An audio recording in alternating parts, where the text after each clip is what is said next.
Oke, selamat siang Sobat Aspirasi Podcast. Sekarang kita akan kembali lagi dengan segmen podcast kita tentunya. Dan sekarang kita akan kembali mengundang guest star yang spesial dan sudah bersama dengan kita. Di samping aku udah ada kakak yang cantik banget nih di sebelah aku.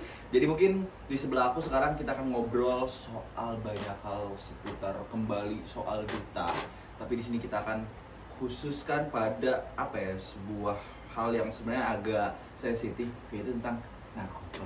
Nah, jadi mungkin boleh kakak berkenalan ke teman-teman aspirasi, siapa kakak dan kakak sebagai apa di sini? Oke, baik. Halo semuanya, perkenalkan nama aku Nabila Nosa Amaya Putri dan aku biasanya dipanggil Nosa.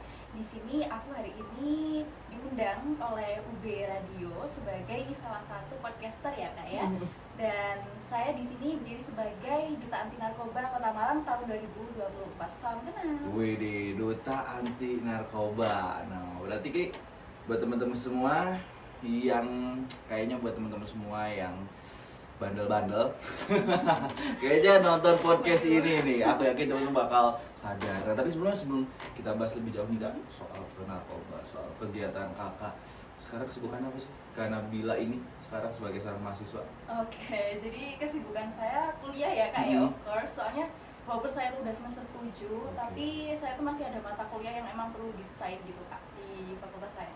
Oke, berarti karena Nabila ini masih sebenarnya seangkatan udah kita ya. Iya, benar ya. Berarti aku pakai Nabila aja ya. Oke, Nggak usah boleh, Kak. boleh. Berarti Nabila ini emang masih kuliah, masih skripsian.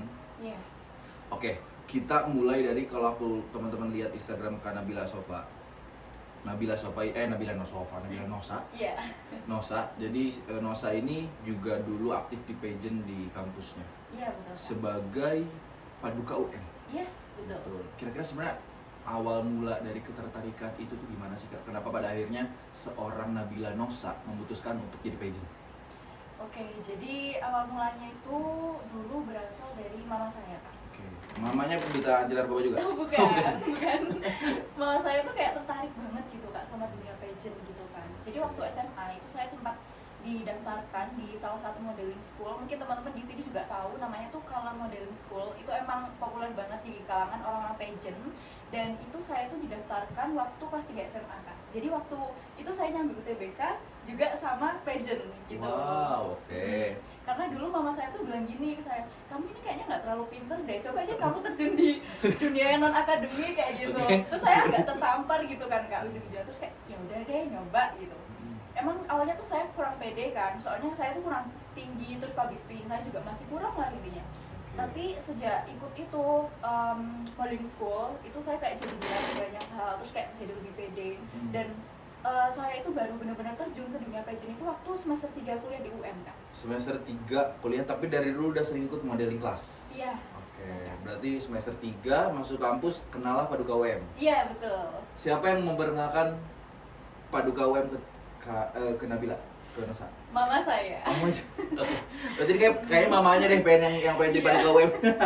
Bener. Berarti dikenalkan dan langsung gas, apa gimana tuh waktu itu ceritanya? Nah, jadi waktu itu sebenarnya gini kak, saya tuh tahu Paduka UM itu dari tahun 2022. Emang bener-bener dari maba itu kayak saya, iya udah stalking gitu kan, kok kayaknya keren nih gitu. Cuma kayak saya tuh nggak yakin gitu loh kak. Akhirnya ya udah pas tahun pertama kuliah itu saya fokus kuliah dulu, terus fokus belajar dan ngerjain tugas-tugas dari dosen gitu deh. Terus waktu semester 3 barulah saya tuh disuruh mama saya, coba deh kamu daftar ini, bisa. Mama saya bilang kayak gitu ke saya. Terus akhirnya ya udahlah saya memberanikan diri buat daftar. Dan sebenarnya tuh ada satu hal yang aku inget banget sih kak sampai sekarang. Apa tuh? Nah, jadi waktu hari pertama seleksi, waktu aku ikut Paduka UM. itu aku tuh lupa nggak bawa nomor peserta kak. Waduh. Nah, iya. Padahal itu tuh hukumnya tuh wajib ya. Tapi aku tuh waktu itu benar-benar lupa gitu loh kak. Dan akhirnya pas sesi wawancara itu ditanya sama salah satu juri, loh mana nomor pesertamu kok nggak dipakai? Wah, saya kan nggak mungkin kayak bilang aduh saya lupa. Ya, kayak nggak profesional banget gitu kan. Okay. Ini nggak boleh dicontoh ya teman-teman. Nah, terus akhirnya saya waktu itu alasan apa ya, intinya tuh udah saya bawa tapi ketinggalan di luar atau gimana gitu loh kak. Jadi nomor peserta yang kayak yang kotak gitu, yang kertas? Iya. Atau gimana bentukannya biasanya? Kayak di kertas tapi dilaminating gitu kan. Oh, dijadiin kayak pin gitu atau gede kayak Indonesia Idol gitu? Enggak. Cuma kecil aja segini. Oh, kecil. Kan Indonesia Idol suka gede tuh biasanya. Itu gede beda banget kan. Oke, terus lanjut.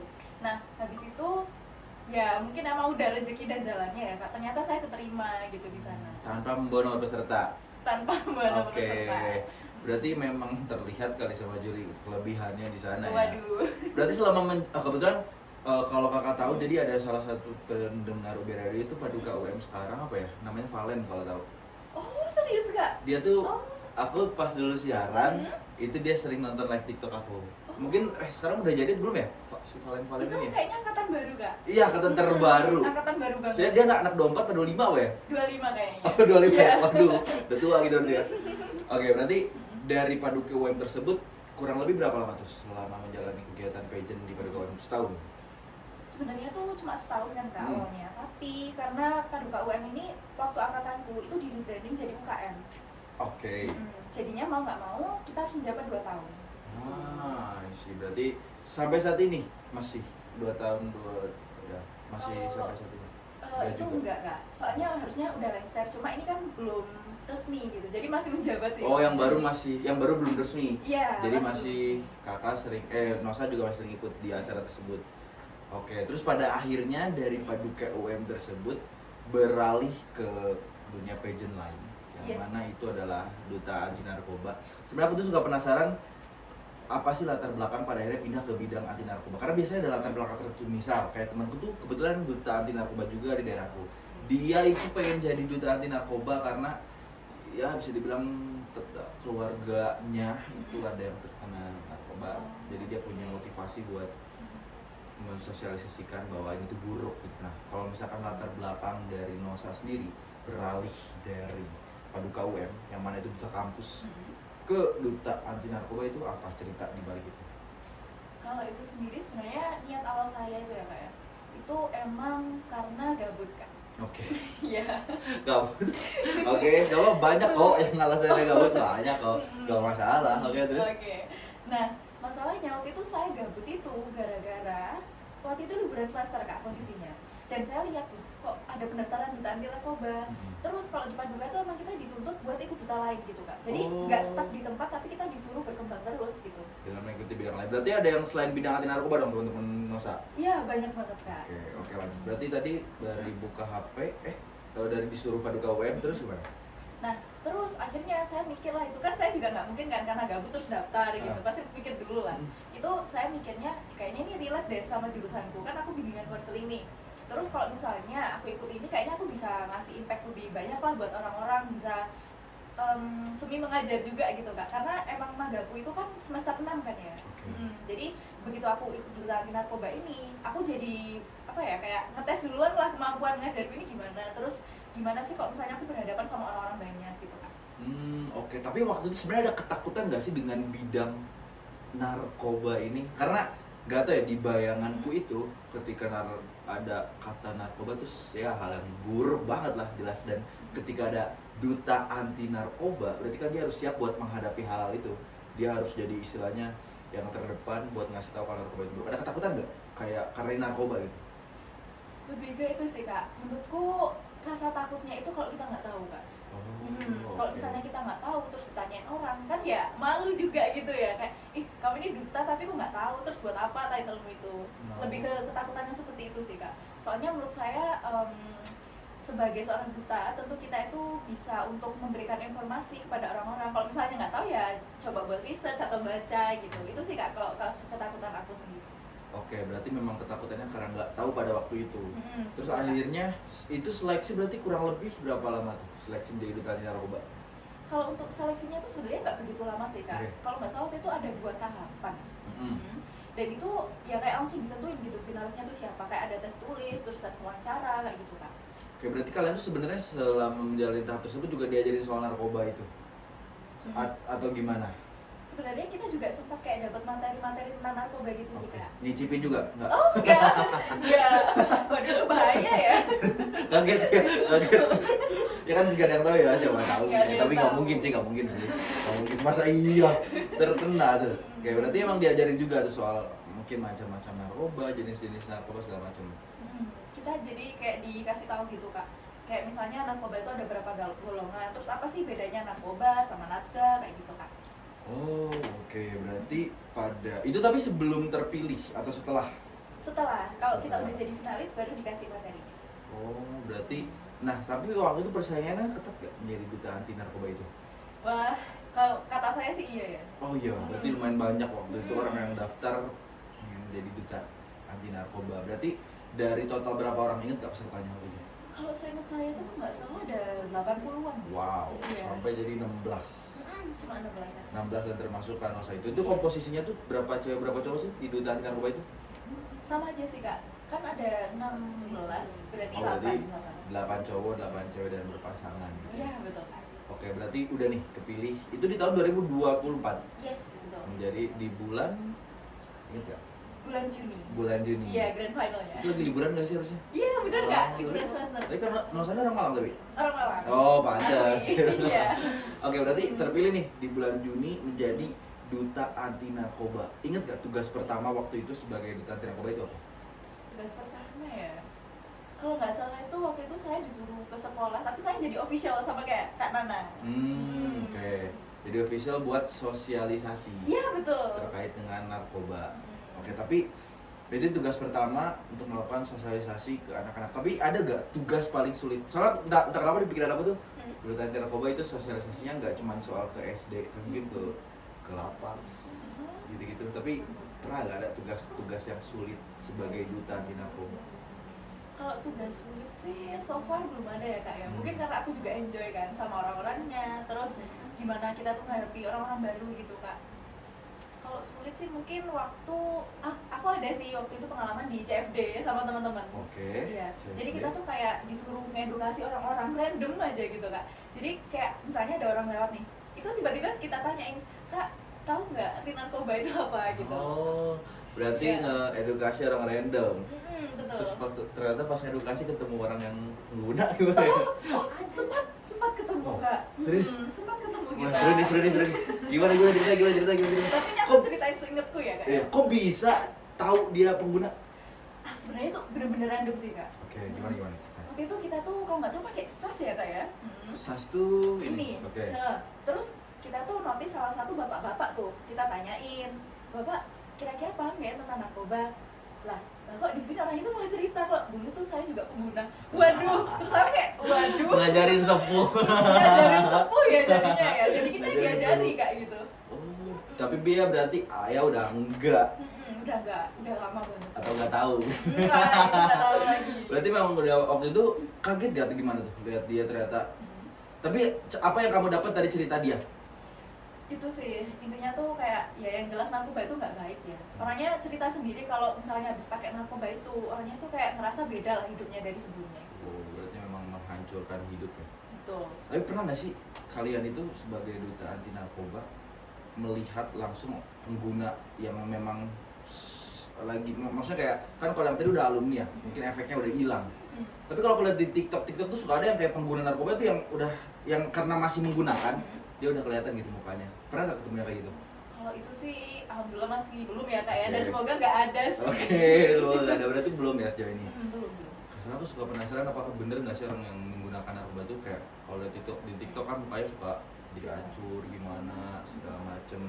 Oke, berarti dari tahun 2024 menjadi seorang duta, terus pernah punya pengalaman juga dalam mensosialisasikan ke anak-anak SD. Kira-kira apa sih tantangan tersulit menjadi seorang duta anti narkoba? Tantangan yang tersulit ya Iya. kak ya. Kalau dari aku sendiri sih itu sih tadi, kalau misalnya kita nggak tahu itu sih kak, itu yang pertama. Terus kalau yang kedua itu kan nggak semua orang tuh tahu ya tentang narkoba, dan nggak semua orang tuh kayak mau tahu gitu kan. Iya betul, karena memang biasanya tuh dianggap sepele mungkin Iya ya. betul kak. Karena kayak ya gua tahu nih narkoba itu berbahaya udah cukup gitu. Padahal dia perlu tahu juga kan. Kayak berarti salah satu tantangan sosial adalah denialnya dari masyarakat. Betul. Tapi sebenarnya ya yang kan kita anak muda ya. Kita anak muda juga yang bisa dibilang rawan dengan narkoba tersebut. Oke. Kan kamu juga dari bimbingan konseling nih. Iya. Mungkin secara psikologis tahu kenapa sih orang tuh pada pakai narkoba biasanya. Kalau itu sih emang ada kak, kalau perspektifnya dari BK loh ya kak, itu emang biasanya kenapa sih orang-orang itu melakukan hal-hal yang sebenarnya itu nggak baik buat diri mereka.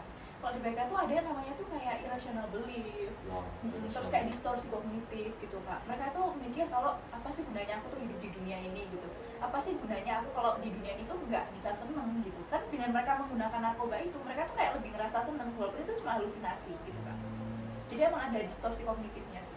Berarti karena dia tidak mendapatkan kesenangan itu secara organik, jadinya dia pakai sesuatu yang dibuat-buat buat bikin dia bahagia. Iya benar kak. Oke, berarti makanya sering terjadi sama orang-orang yang bisa dibilang emang hancur hidupnya. Iya betul. Tapi kan banyak ya maksudnya kejadian-kejadian kayak orang pada akhirnya selain karena dia tidak senang hidupnya, itu dia terus pakai narkoba karena ketagihan. Itu benar nggak sih efek ketagihan di narkoba itu? Bener kak. Emang narkoba itu kalau misalnya pertama kali nih orang tuh kayak nyicip doang gitu, tapi lama-lama ketagihan. Soalnya emang ada efek yang bikin orang tuh ngerasa kok kurang ya, lagi deh kayak gitu kak. Jadi setiap orang yang ngerasain narkoba itu pasti mereka nggak bisa cuma sekali doang. Itu bohong, itu bullshit banget. Oh, sekali doang nih nggak bisa ya? Nggak bisa. Kayak berarti beli rokok ya sebenarnya. Tapi kalau rokok itu masih ada mungkin ya yang cuma sekali. Cuma kalau narkoba karena saking kuatnya efek ketagihannya ya. Betul kak. Tapi kalau dari tingkatan narkoba kan ada kokain, ada ganja.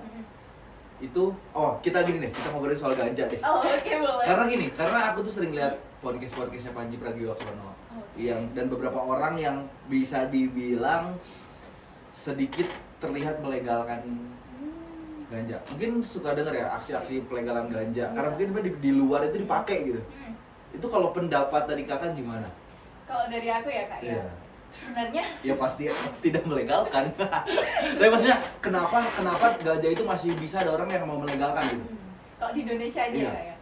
Kalau dari pendapat dan juga perspektif aku tuh melihatnya lebih ke itu sih kak.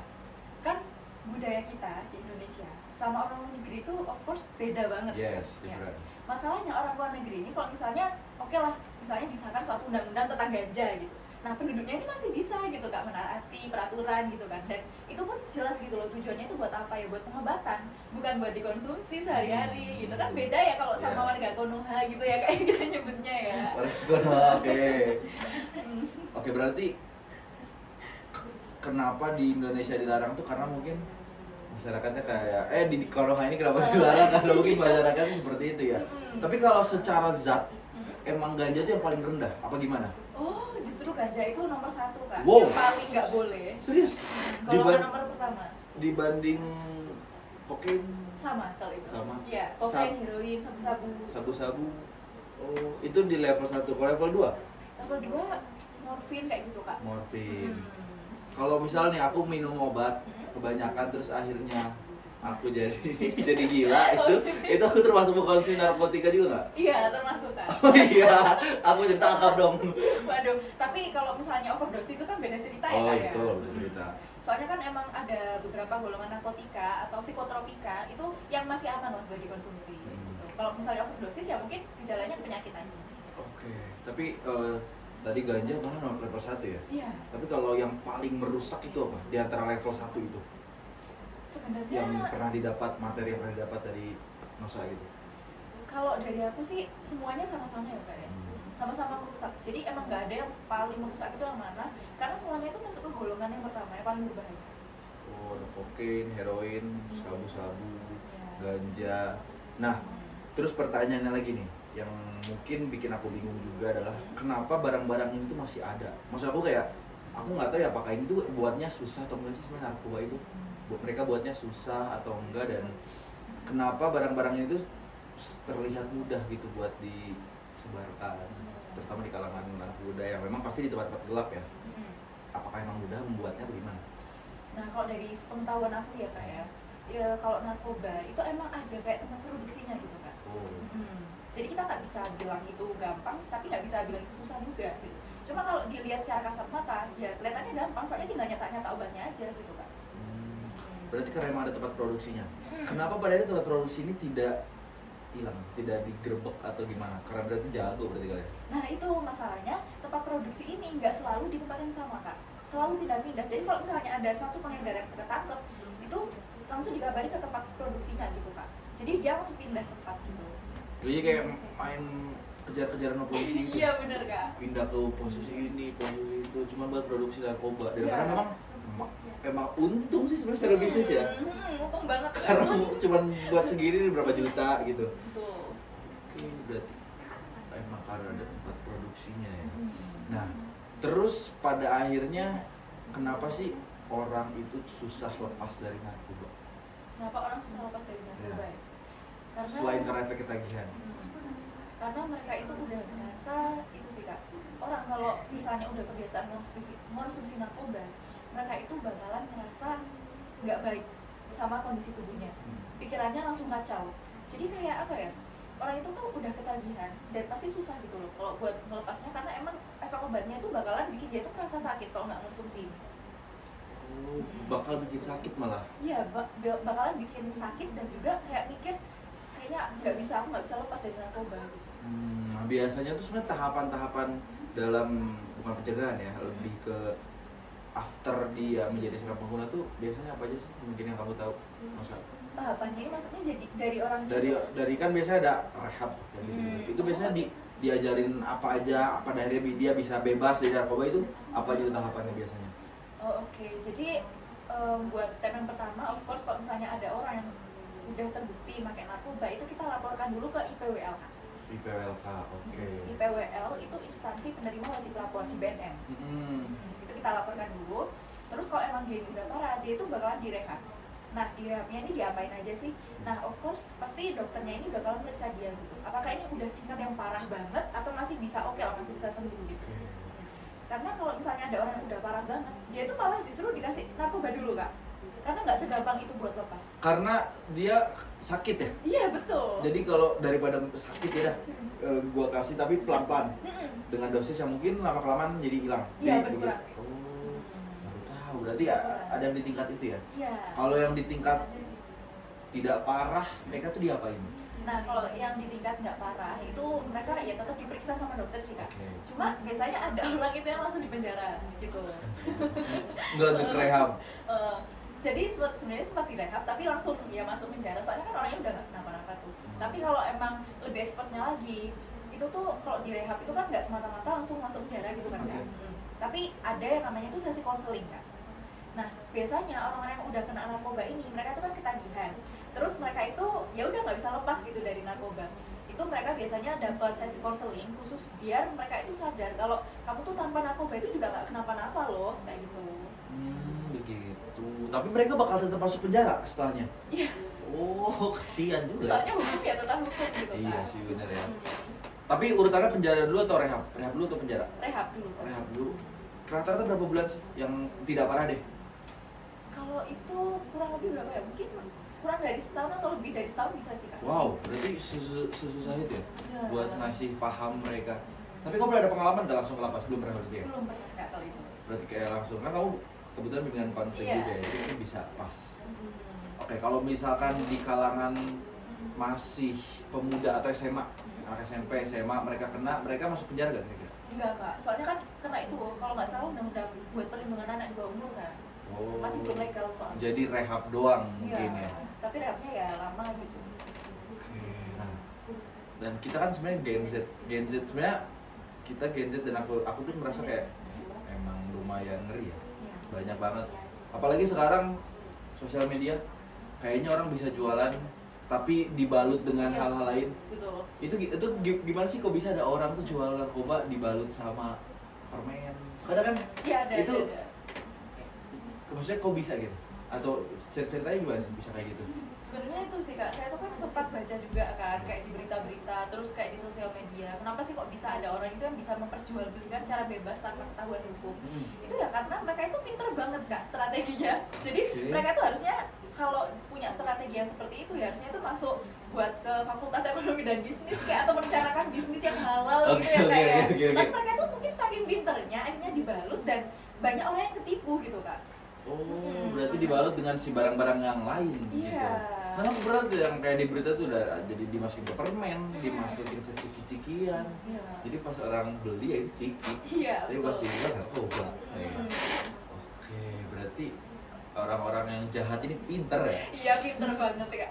Tapi kalau kamu pernah nggak ketemu sama, kan tadi sama alumni pengguna pernah. Kalau ketemu sama bandar, alumni bandar.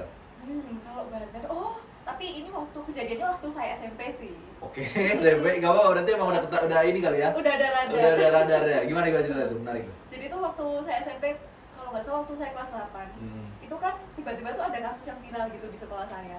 Katanya itu ada anak yang dia itu nyebarin narkoba, tapi itu permen Kak. Ke teman-temannya. Jadi setiap jam kos teman-temannya ini kayak ngumpul di toilet atau di base campnya mereka gitu. Itu guru-guru ya nggak curiga dong orang mereka cuma makan permen, tapi kok kayak puyeng gitu, kayak orang nggak jelas gitu. Atau gila-gila itu loh. SMP. Akhirnya guru BK saya waktu itu menyelidiki lah, ini sebenarnya mereka ini maksud siapa sih, kan ngerokok kan. Nah guruku itu waktu soalnya kalau ngerokok kan nggak bikin mabuk ya. Betul. Guruku itu curiganya itu apakah karena rokok gitu. Lah kok ternyata narkoba. Beneran narkoba? Iya. Wow. Di permen. Itu dapat dari mana dia? Kamu cari tahu nggak si permen itu? Pokoknya kalau nggak salah dia itu dapat dari kakaknya atau siapanya gitu Kak. Udah gila. Itu masih SMP loh Kak. SMP. Maksudnya kalau aku SMP jujur pernah ngerokok di belakang di WC wajar. Ya ngerokok oke lah gitu. Tapi mas aku narkoba kayak ini.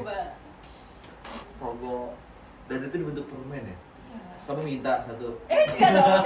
Enggak. Dan mungkin jadi radar ya pada akhirnya kamu jadi bentuk narkoba. Tapi mereka gimana, ditangkap? Enggak direhab? Nah, itu kayaknya mereka direhab sih, tapi aku nggak tahu kelanjutannya gimana. Itu yang cowok-cowoknya aja tuh? Iya, cowok-cowoknya Kak. Wow. Banyak banget yang kena waktu itu. Oh iya? Soalnya ada yang ketipu juga Kak, kasihan sih. Karena dipikir itu permen doang gitu. Untungnya kamu enggak. Iya. Karena mungkin jadi duta anti narkoba ada tes narkoba dulu nggak? Waktu itu sih nggak ada ya, kayak yang penting kita sehat. Oke, soalnya kalau kamu ada tes narkobanya ternyata pernah. Waduh. Nggak bisa dong. Nggak boleh. Wow, gila, berarti aku baru tahu, maksudnya sebenarnya di daerah aku nggak, bukan daerah, maksudnya di pas aku SMP itu ya paling narkoba doang, ternyata ada loh yang sampai narkoba ya. Dan itu sebenarnya yang bahaya tuh karena dia dibentuk berbagai macam hal yang terlihat aman gitu. Iya, Terlihat aman sehingga orang mengkonsumsi. Nah, supaya kita nih sebagai seorang yang masih mungkin awam ya dengan narkoba, karena mungkin cuma lihat dari TikTok, cuma lihat dari sosmed, kira-kira gimana sih cara kita bisa menghindari terkait dengan si narkoba ini, dan mungkin ciri-cirinya itu seperti apa? Kalau dari itu sih yang pertama itu pastikan kita itu punya circle pertemanan itu yang baik Kak. Oke, itu nomor pertama. Karena bagaimana kita itu pasti kurang lebihnya itu terbentuk dari lingkungan sekitar kita gitu kan ya. Kalau misalnya teman-teman kita baik, ya pasti kita bakalan juga baik gitu. Karena saya tuh pernah dengar ungkapan apa ya? Kalau misalnya kita tuh berteman sama orang yang jualan parfum, pasti kita bakalan ikut wangi gitu. Tapi kalau misalnya kita berteman sama orang jual narkoba juga gitu. Iya, bisa kayak gitu Kak. Jadi itu sih circle pertemanan. Terus kalau cara mencegahnya itu lebih ke perbanyak literasi sih Kak. Jadi kalau misalnya ada berita-berita tuh yang lagi viral tentang narkoba, terus tentang penyalahgunaan, itu ya kita baca gitu, nggak kayak cuma di skip aja gitu. Tapi kalian tuh sebenarnya aku penasaran deh, kalian tuh diajarin buat ini gak sih, kayak kan kalian pasti kerja sama BNN ya? Diajarin buat mencium narkoba, maksudnya kayak gimana ya, kayak melihat ciri-ciri orang udah kena narkoba tuh kalian mempelajari gak? Mempelajari sih, tapi kalau itu lebih ke mandiri masing-masing Kak. Iya, tapi kadang kita juga sharing bareng sama kita gitu. Tapi pernah nyidak bareng BNN pernah gak? Belum pernah. Belum. Iya. Ya seru banget soalnya kayaknya. Iya. Oke, berarti tadi yang pasti kita harus punya circle teman yang sehat. Kita perbanyak literasi. Apalagi kira-kira yang mungkin dari Nosa bisa kasih tahu cara untuk kita menghindari narkoba? Sama itu sih, sama hati-hati aja kalau misalnya dikasih makanan atau minuman sama orang asing gitu ya, kita nggak boleh langsung terima tuh, kayak kita liatin dulu nih kira-kira aman nggak buat dikonsumsi gitu kan. Gitu. Berarti emang intinya ya hati-hati ya. Karena di dunia ini semuanya kadang serba tertutup, betul, serba tidak kelihatan, dan ketipu akhirnya. Betul. Oke, sama kadang sama pasangannya ketipu gitu kan. Sama iya. Oke teman-teman, jadi tadi kita udah ngobrol dikit ya soal narkoba. Sebenarnya aku masih banyak yang pengen ditanyain, tapi mungkin terakhir aku pengen Nosa kasih pesan selaku duta anti narkoba tentang pokoknya pesan ke anak muda, terutama Gen Z gitu ya, tentang si narkoba ini. Mungkin Oke, karena kita itu masih di usia yang sangat bagus ya untuk berkembang dan juga mengeksplor hal-hal baru. Aku cuma mau bilang sih sama kalian, jangan sekali-kali kalian itu buat nyobain yang namanya tuh narkoba, narkotika, atau psikotropika lah yang bisa merusak kesehatan kalian gitu. Karena sayang banget nggak sih kalau misalnya kita itu merusak masa depan kita sendiri hanya karena kita itu penasaran. Kenapa nggak penasarannya itu sama hal-hal yang baik aja gitu. Jadi aku cuma mau bilang ke kalian kalau manfaatkanlah masa muda kalian itu sebaik mungkin, karena kita nggak akan ada yang tahu akan meninggal di umur berapa ya. Dan kalau bisa kalian tetap memanfaatkan usia yang saat ini sedang kalian jalani, peran yang saat ini sedang kalian jalani, entah itu kalian itu sebagai siswa atau sebagai mahasiswa. Cobalah cari kegiatan-kegiatan yang positif dan juga bisa membangun karakter kalian serta lingkungan yang baik. Oke, teman-teman, luar biasa tadi pesan dari Mosa ya, selaku duta anti narkoba, jadi terutama untuk Malangnya, daerah Malangnya. Semoga teman-teman dengan pesan tadi dan obrolan jadi makin paham kalau narkoba itu merusak, narkoba itu nggak ada gunanya, dan jangan sampai tertipu ya. Betul. Kamu udah sering ditipu pacar kamu, ditipu teman-teman kamu, jangan sampai kamu ditipu orang jahat. Betul, betul, setuju. Oke, bener. Jadi buat teman-teman semua, hati-hati, jangan sampai terkena narkoba, itu bakal merusak susah hilangnya dari kamu. Oke teman-teman, mungkin obrolan kita berakhir di sini, tapi tenang aja, kita pasti bakal ada obrolan-obrolan lain di Aspirasi Podcast dengan keduta lainnya, dengan geser-geser lainnya, dan juga semoga obrolan kita tadi bisa menjadi inspirasi buat kalian semua. Dan aku Ismail, dan kita pamit, sampai jumpa di lain video. Dadah. Dadah.